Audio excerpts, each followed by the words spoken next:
mami, keeping it up. No es que me quiera casar, pero mami, ya tú sabes.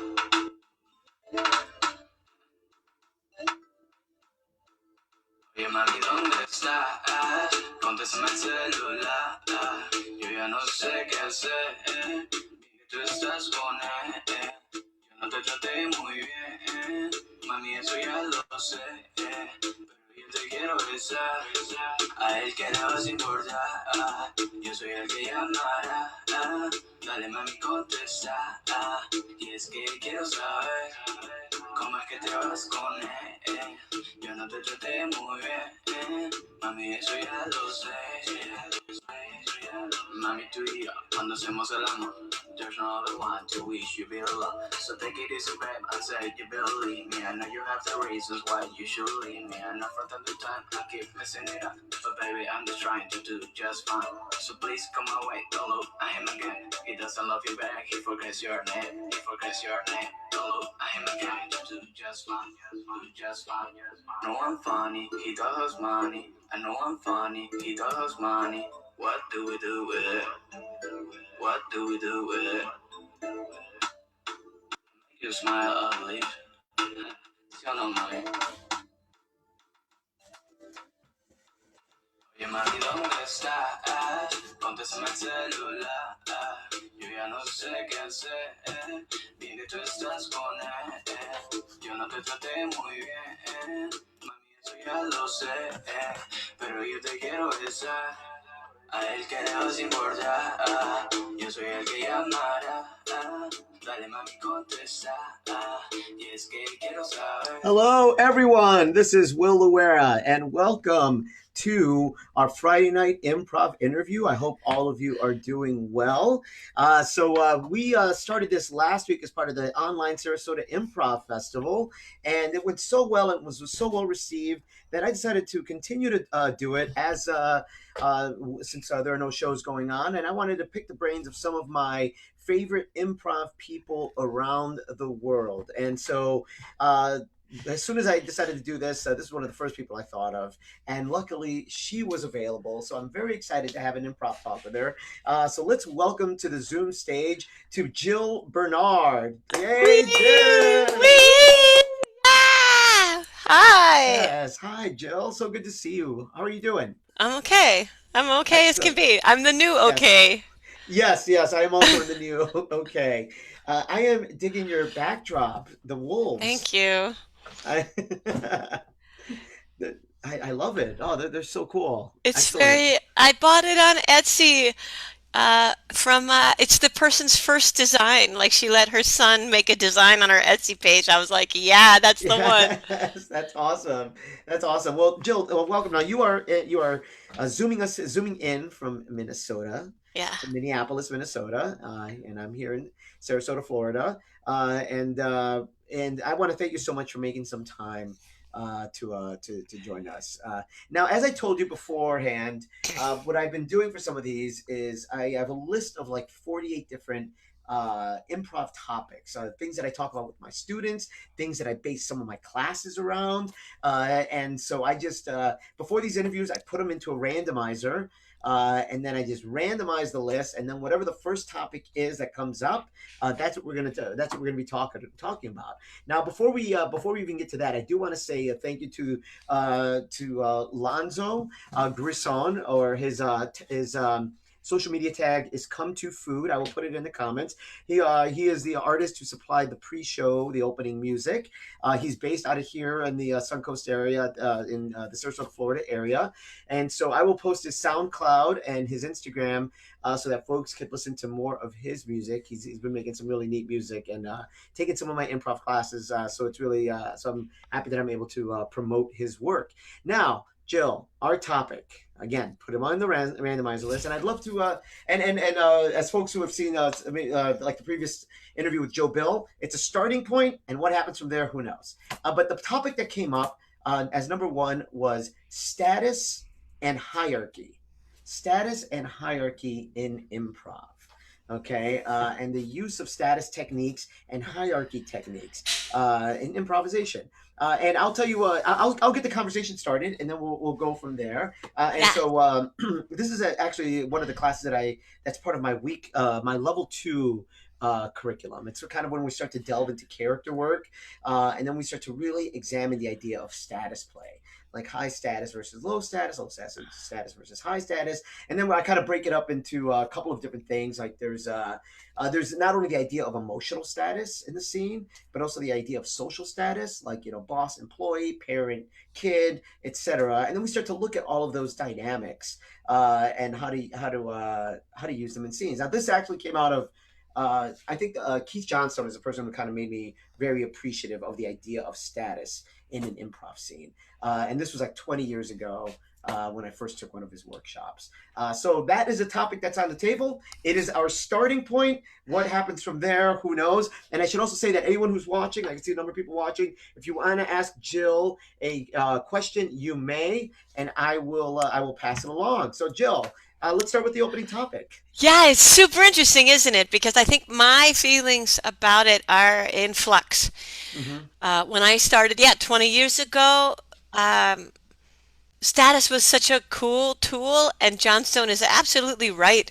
When he writes about it in his book Impro, he talks about how before they started thinking about status, their scenes were really flat. Like Mm-hmm. nothing would happen.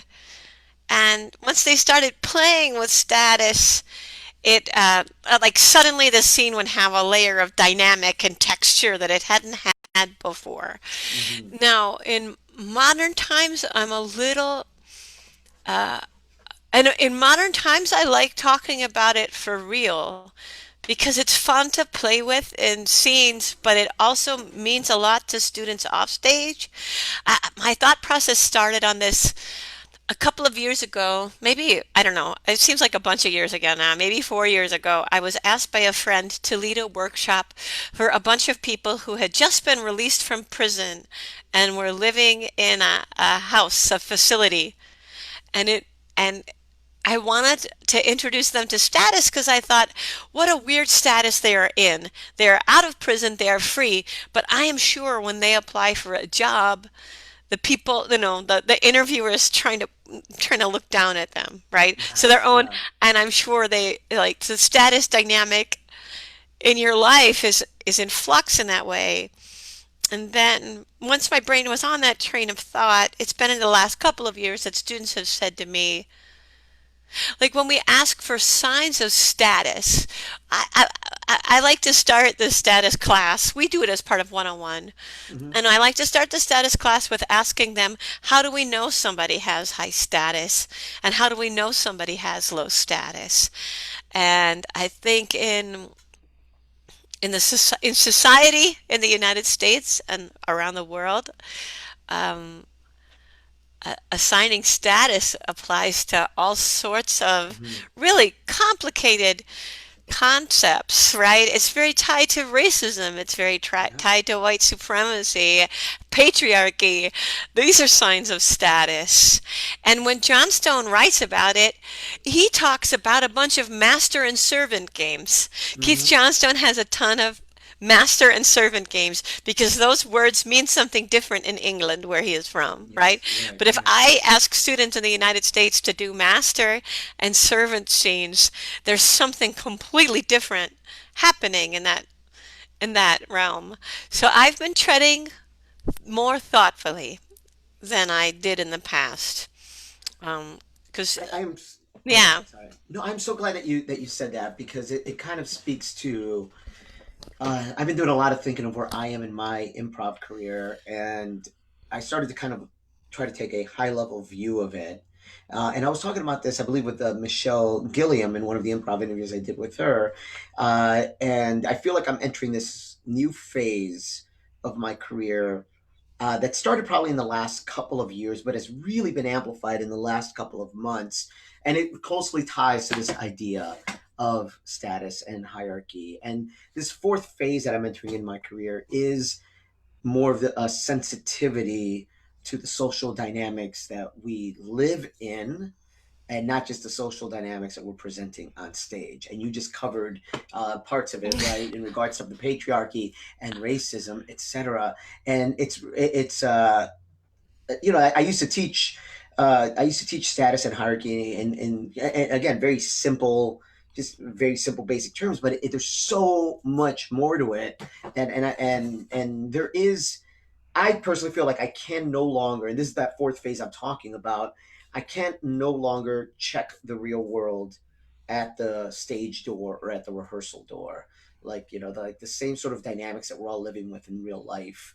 I need to be properly represented on stage, and a lot of it feeds into this idea of status and hierarchy.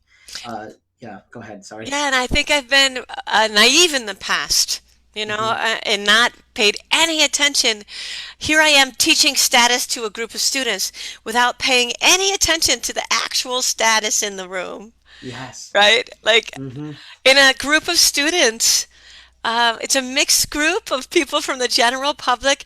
There's status at play in that room. And then I taught improv the last few years to a group of local women, neighborhood women don't who speak Spanish who don't feel comfortable speaking English, many of them. Some did, some didn't. And the built-in status of living in Minneapolis, Minnesota, USA and not speaking English, like the way they came into the room, the kind of feeling they had to not acknowledge that is something real and authentic and just proceed with the lesson as Johnstone laid it out for the Royal Shakespeare Company Yeah. is a weird move. It's a weird, naive move. And Yes. I don't blame myself because I hope we've all grown as teachers. I love that you're talking about your phases as a teacher. Yeah. Oh, yeah. I mean, yeah. You just said. I love that. A built-in status, right? In a room, that you have a room full of strangers, and yes, you're right. Like there's a built-in status that is a reflection of the racial breakdown of the people in the group, the gender breakdown, the age, especially here in Sarasota, age plays a huge part. And all of these things that I probably wasn't privy or sensitive to before that I'm now starting to be mindful of. I do think that like my looking at the phases that I'm talking about, my third phase, I don't begrudge it. I don't regret it. It was actually, I think, a very beautiful part, and part of it that tied with you as well, because we traveled together. We have traveled internationally together, and that I consider part of my third phase of being able to travel to a lot of different countries, and in that experience, see how all of these different cultures are connected. Right, in a way that you can't see unless you travel. You could see like, oh wow, there's similarities between like some of the stories I'm seeing in Japan or in Peru or in England. Like there's connections. And then that was where I was in my third phase. Like, oh wow, there's all of there's this unity. And now as I enter this fourth phase, I'm like, okay, that was nice to see. But we got to get into now it's time to get back into the trenches and look at that nitty gritty that's happening. And I'm a lot more sensitive to that as I enter, as I feel myself evolving into this phase as a teacher. Um, yeah, but built-in status. That's kind of what got me started on that. Was that you're right? Like being more sensitive to that as a teacher is really important, and as a director. One Yeah. time I was teaching status to a group of they were the people at the university who do orientation for Mm-hmm. freshmen. Like they lead the groups. And so they had come in to do an improv workshop, and their boss was with them. And I said a question I always say. I was like, who has the highest status in this room? Assuming they would point to me. But they all pointed to their boss. And Ah. and I noticed, oh yeah, the rest of us are all in t-shirts, and Uh-huh. she's in a fleece, right? If she said we have to stop now and leave, everyone would. Like in that moment, she Yeah. had Yeah. like a lot more practical power than I Yeah. do. What a humbling moment. But technically, there are other circumstances because she was also a college student. There are other circumstances in which I you know, I would have status over her. But in that Yeah. moment, they were absolutely correct. She had the high status in when we're Mm, speaking realistically, practically, not the yeah. assigned status. Hmm. Now this seeing you again and talking makes reminds you of something, and I'm just gonna make it my virtual background for a little bit. So here we go. Are you ready? Here we go. Yeah, And yeah. Ah, Machu Picchu. so you and I and who was with us? Lauren, Felipe. Felipe. Yes, Yeah. it was a crazy Yeah, trip. because we didn't have enough time to tour Machu Picchu because there was only one bus that would get us back in time. There's like one train that would get us back in time for our rehearsal. So we had to like haul ass through Machu Picchu, which is so ridiculous. Like I And I, remember, like we had to because we were out the night before, like at a yeah, club or a bar. We were out until like 3 in the morning, and then they told us we have to leave at 4:15. The cab is arriving at 4:15 yeah, to start the trek because it was like a 3 or 4 hour. It was like yeah, a 1 hour cab ride, a 2 hour train ride, a 1 hour bus ride or something yeah. to get to Machu Picchu. And you and Felipe fell asleep in the cab, and I'm so glad you did because that was the most death-defying cab ride of my life. I really thought he was driving so fast, and I was so sure we're going to go off the road. And you two were just cashed out, and I was like, I'm so happy for them.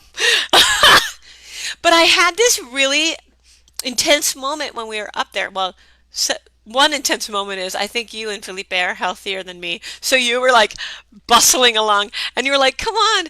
And I was like, I would love to, but my heart is pounding outside of my chest because there's not quite enough oxygen.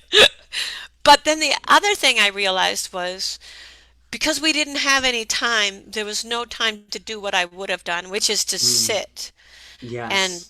and take in and have a spiritual moment in this incredible Yeah. place. There was no time for that. So I thought, is it possible to have a spiritual moment while you're in motion?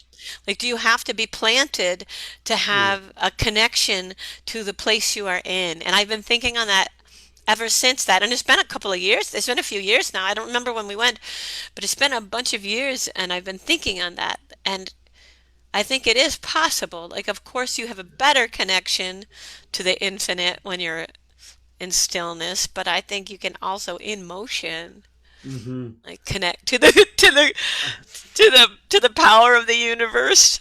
I've taken some meditation courses, and specifically meditation courses for my personality type, who tends to be someone who is always in motion. And I've learned of some techniques. I've been seeking those specific techniques out of like finding peace even when you're in a constant state of motion and busyness. And it was very powerful. Some of these lessons are very powerful of just like simple moments of as you're even like as you're driving, as you're walking, like taking very deliberate meditation actions, like as you're walking from one meeting to another, just to be in a state of awareness and stillness. And it's still something I need to get better at because I do have a problem of not being able to stand still. But I do. I just I I guess I love that totally. you're not at all standing still right now. I can't. One thing that I remember, and I just remember just from this conversation that I totally forgot about. Do you remember on the train back from Machu Picchu, the fashion show on Yeah, the train?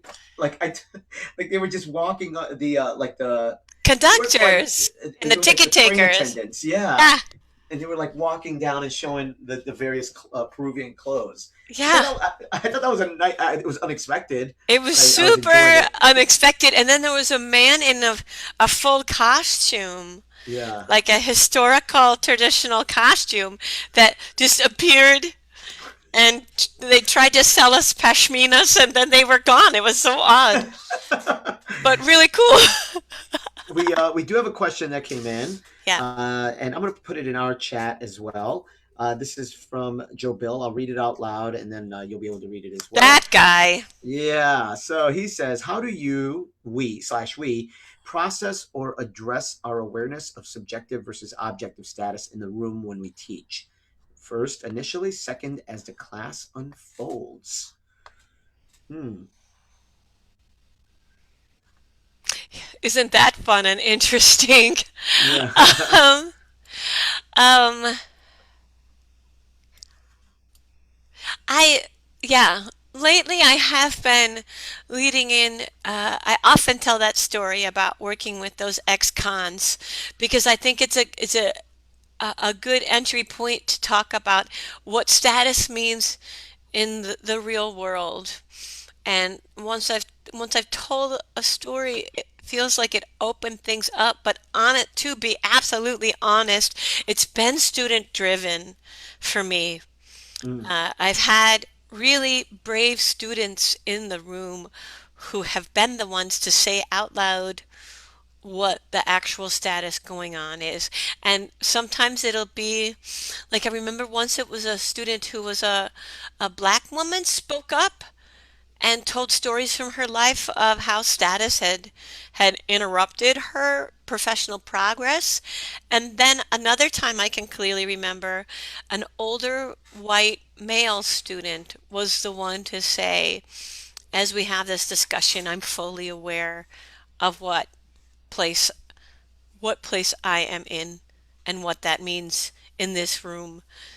And I myself have only like opened up the conversation and let students drive it hmm to the level that they're interested and try to. Um, I don't do a lot of exercises in the class that are confrontational. Like there's a hmm lot of working on status by yourself and individual exercises. Only near the end of it do we get into anything that's a two-person scene where there hmm might be actual dynamics. Um, yeah, subjective versus objective status. What an interesting thought. hmm Do you have an answer, No, Will? I was going to go off of what you were saying, Yeah. and that yeah, I've been, and I'll be honest, as a, this goes back to my third phase versus fourth phase as a teacher. I think in the past I was afraid to talk about the status in the room. I think I kind of just wanted to play nice improv teacher, and and obviously that's a big part of it is creating a safe space in the room.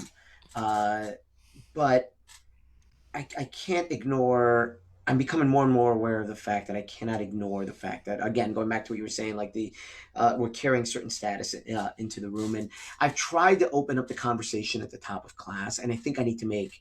Now I'm just sort of revealing to you, like I think I have to do a better job of that, of addressing the perceived social status outside of the room and possibly even the perceived status inside of the room before we move forward in the class. And then I have to do a better job, and I am doing I feel like I've done a better job of addressing it in action in scenes and perhaps even within the dynamics of students.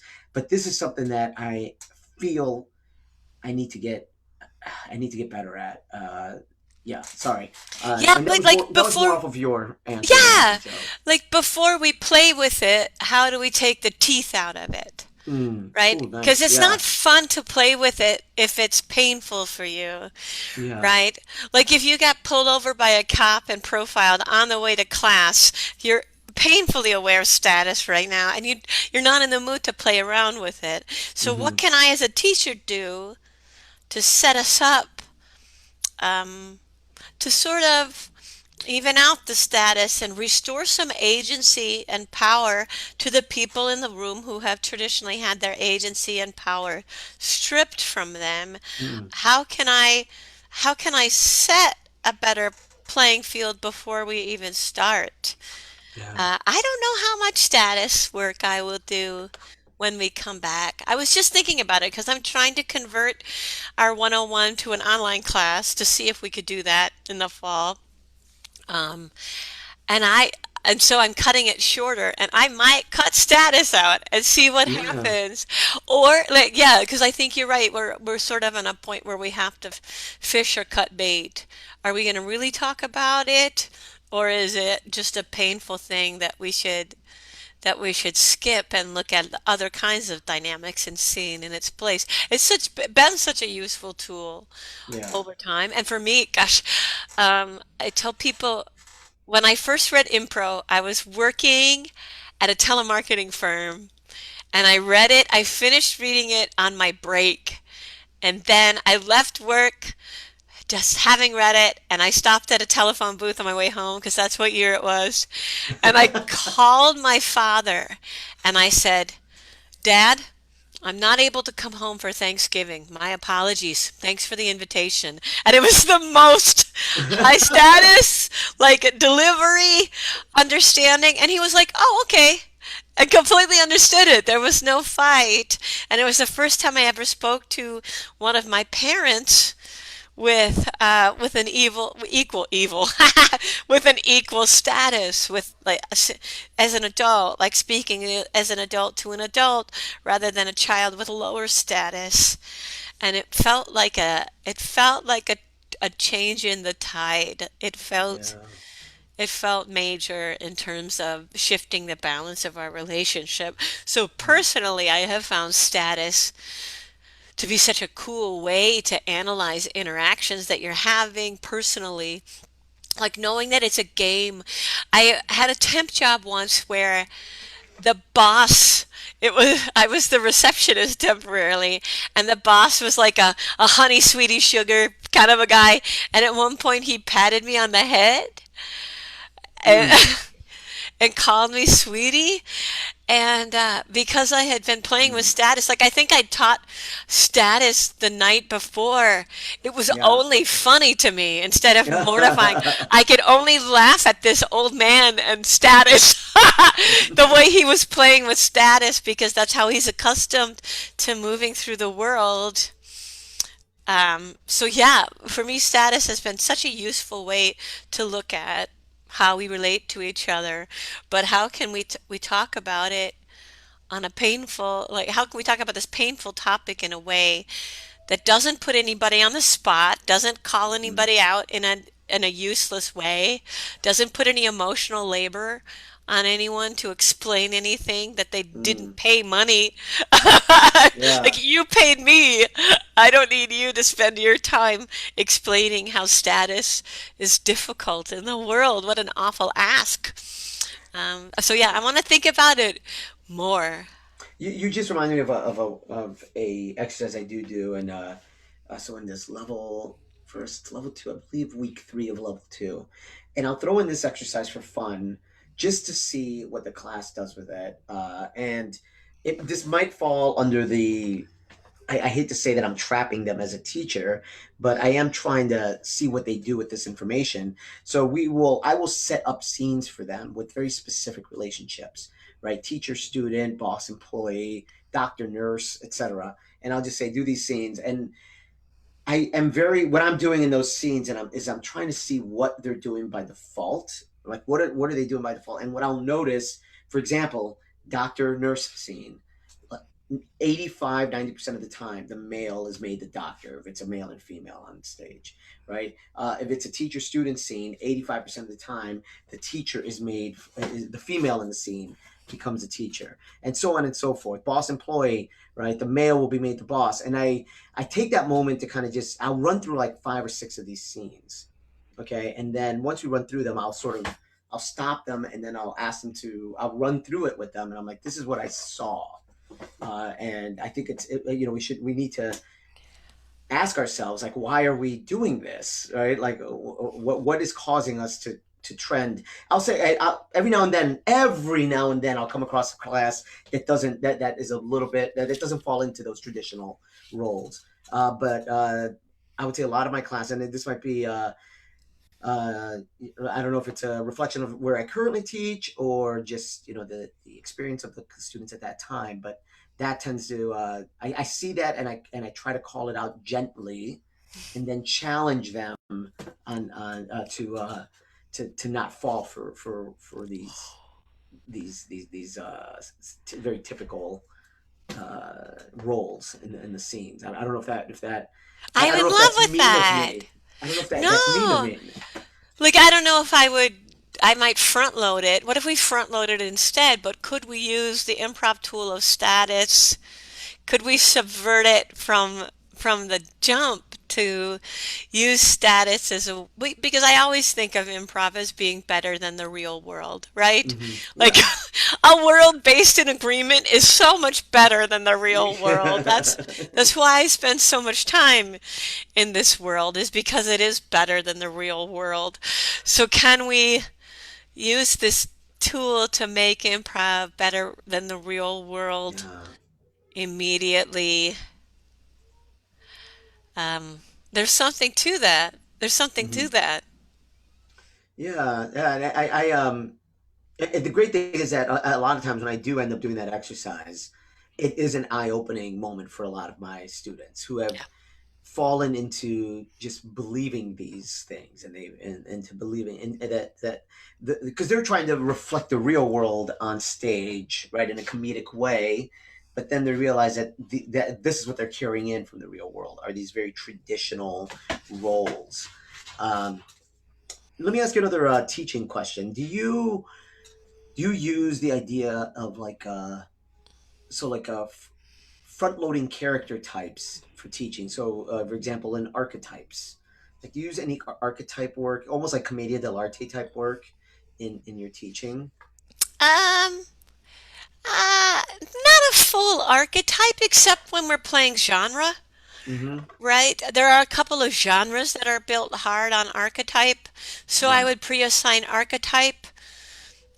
I tend to teach character from the start of an individual element.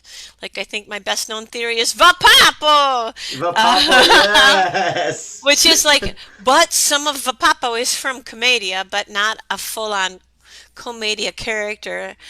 Just the element of doing something with your head to create a different character.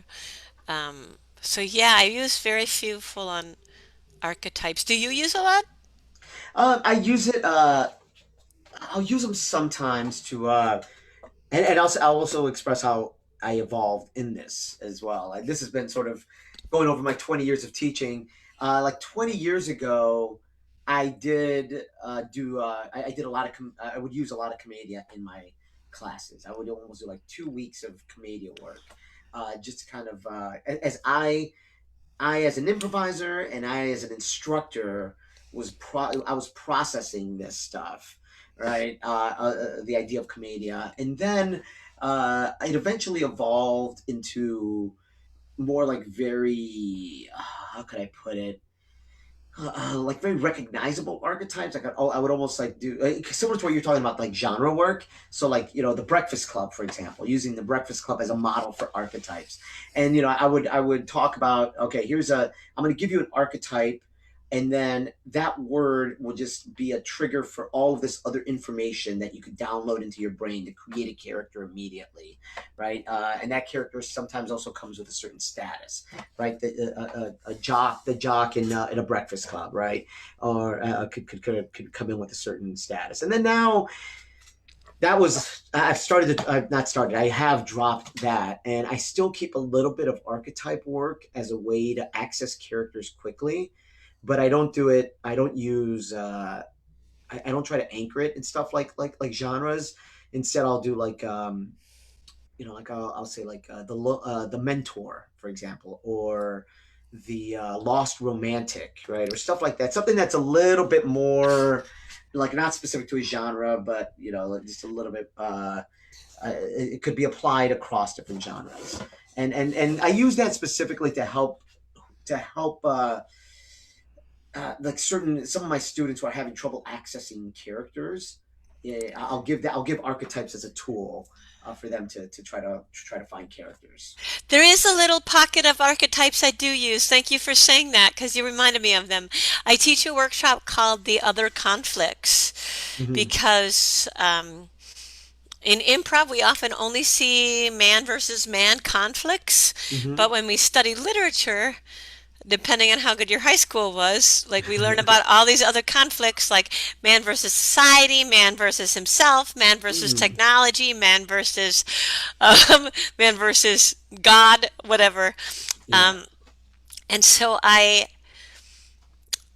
worked out some archetypes specifically to help people when they're the second person in a scene that is not a man versus man conflict. So, for example, if you and I are in a scene and I'm having a man versus himself conflict, right? If I'm having a personal journey, who are you in that scenario if we're not fighting each other? And so Hmm. I've been practicing by assigning some roles to that person. For example, the mentor or the cheerleader, Yes. or the doubter, the Yeah. one who's like, "You'll never make it, kid. You don't got what it takes." And then you come back at the end and you've proven that person wrong, and I shouldn't have doubted you, right? So there's oh, and then I love having the other person deliberately play helpless. Like Mm. they're not intending to obstruct your journey. They just can't do, they just can't do things right. Yeah. So that is a little collection, and I only really get into that if it's a longer workshop, a longer Mhm. opportunity to study that concept. And I hope that list is infinite because Yeah. it's a really interesting question. I think the reason we get into so many arguments in improv is because the only real thing on stage with you is your scene partner and the chairs. And screw you if you do a scene about the chairs, right? So all you have is this other person, and it's the same story of, if all you have is a hammer, everything's a nail, right? If all I have Hmm. is my scene partner, it feels like that's the conflict, that's the problem. Hmm. But what to do to not be the problem, I found assigning archetypes to that person to be Hmm. useful from a mindset point. You just reminded me of another way I use archetypes, which I found to be particularly effective, is when I mean you and I have seen thousands upon thousands of hours of improv, and I'll tell my students sometimes, especially my more advanced students, I'm like, after a while, the let's say like let me choose a very basic scene, like a boss employee scene. I'm like, after so many times, like 80 to 90% of the boss employee Okay, scenes kind of let's, on the count of three, let's say the first line of that scene. One, two, three. Johnson, step get in into my my office. office. Yeah. Yes. Exactly. Yes, exactly. So that's exactly it. It's like all of these scenes are to look the same. And so I start to use archetypes as a way to kind of let them do a different type of like what would a rebel boss look like? What would a free spirit boss look like? Right? And actually, I'm going to share with you, and I'm going to share with everybody who's watching, a the list of archetypes I play with. I hope you don't mind if I share this with you. Oh, a I'm share. gonna We share. love a share. I'm Everyone gonna get your share screen. screenshot. Get your screenshot fingers ready. And so these Oh, are look at some of that. the archetypes that I play with, and so and this is just some of them. That's Obviously, nice. there's like 8 of them above here. So there we go. So and this is just like I use them as a guideline to help some of my students. Like if I'm like I need to push you in a different direction, I'll bring out the archetype list and help them along. And yeah, so all the way, yeah. And here's the exercise that I do: archetype plus the job. So I will take any job, a chef, a president, an engineer, and then I'll layer one of these archetypes on them, right? So maybe like the justice warrior software engineer, right? Or the caregiver chef, right? And what does that look like? And then you'll start to see them take create very different characters, right? And it's just kind of my way to kind of nudge people into making different choices, especially so that they don't do every boss employee scene starting with "step into my office." Did Yeah. So Do you find people often overthink it? It can at first it does. Yes, at first they're I mean, for me, it's like I'm trying to retrain a muscle for them, and what ends up happening is that they want to keep going veering back to the way they usually do it. So yeah, they start to overthink it. But then with a little bit of like direction and training, they'll find. I've seen some very very interesting and amazing character choices made that even they themselves are like, oh wow, I've never done that character, right? Because I'm so used to the teacher acting like this, the boss acting like this, etc. Um, but yeah, oh cool. I'm glad we got to talk about archetypes a little bit. I wasn't expecting Yeah. to dip into that, but it is an interesting Yes, topic. you were. You had a doc open. You were expecting to Yeah. talk about it. What I know. is I random? opened it. I opened it while you were. Yeah, right. Mm. Okay, let me share something else. I've been working on an album. I'm just gonna. It's Yeah. nothing. It's nothing. It's a book I'm writing on status and hierarchy. It's just Nothing. weird that became the random topic today. No, just we are down to our last few minutes. Can you believe it? We're down to our last like four Wow, or that five was minutes. fast. Yeah. I do want to say like another memory from here just talking to you was like I remember the first time I saw you, which I believe was the Chicago Improv Festival, probably like the year 2000. And before that, you were just a username on the old yesand.com Yeah. website. And I knew of I saw your name and maybe pictures that were posted, and then I saw you in person, and so I remember that I'm like, wow, there's Jill Bernard, Yeah. because I feel like you and I have maybe come along around the same. I think we possibly started around the same time. Yeah, I love it. We started at the same time, and I think we went through our Commedia dell'arte phase at the same time. This is really great. This is really great.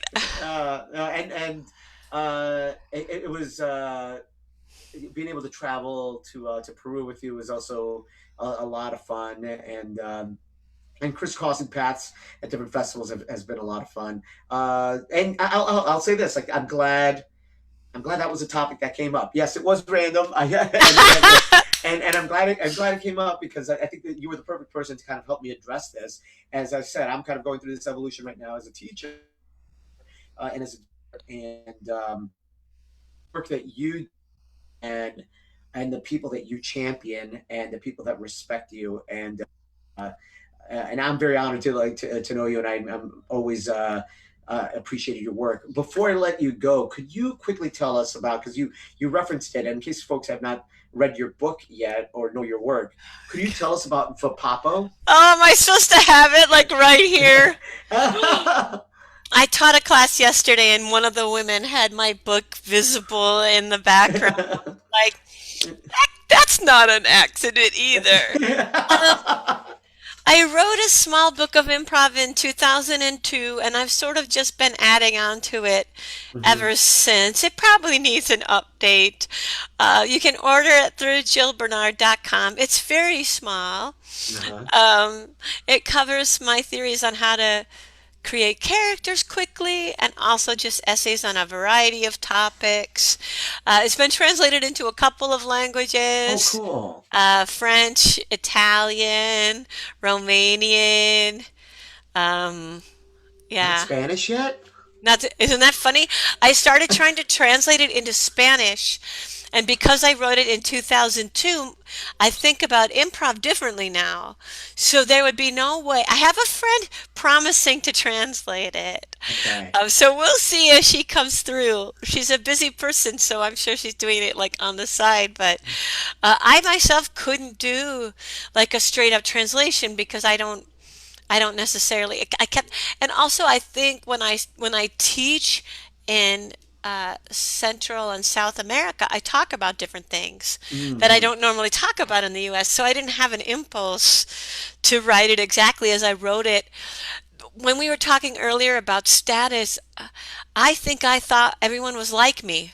You know, like some of the essays in that book and some of the things I wrote for an audience of me, just a clones of myself, a room full of myself. And then I read an essay I wrote the other day where the original version said, walk around your office and point at things. I was like, You made an assumption that everyone works in an office because you Right. work in an office or has an office. Like you're coming Wow. from a very narrow perspective, and I think I Yeah. speak to students in Central and South America very differently. And so I Yeah. don't necessarily feel like saying the same things I said in 2002, and even the essays I've written since. Like Yeah. I sort of, so I started trying to write a book, like a different version of it that would bear no Mm. relationship to the Oh, original. okay. But that's a lot because my Spanish is not at all good. Jill, this has been awesome. Yeah, This it's been nice to reminisce. It's been nice to speak to someone that I very much admire, and to share ideas, bounce ideas off of you. I don't think I've had an opportunity to do what I just did in the last 45 minutes. Just sort of share these thoughts that have been going through my head as a teacher and as yeah. an instructor. So it's been nice to I'm do very that. inspired. I'm very inspired, Will. Me too, Joe. Yeah. Well, have a wonderful evening up in Minneapolis, Yeah. and I will put links for huge for your book, for your website, and all of that uh, here on in the comments. Thank you again to Lonzo Grisson for the pre-show music. I'll put his links as well, and we're gonna try this again next week. We'll see who our next guest is and what random topic they'll need to talk about. Jill, thank you again. Thank you, everybody, for watching, and have a great night. Thanks.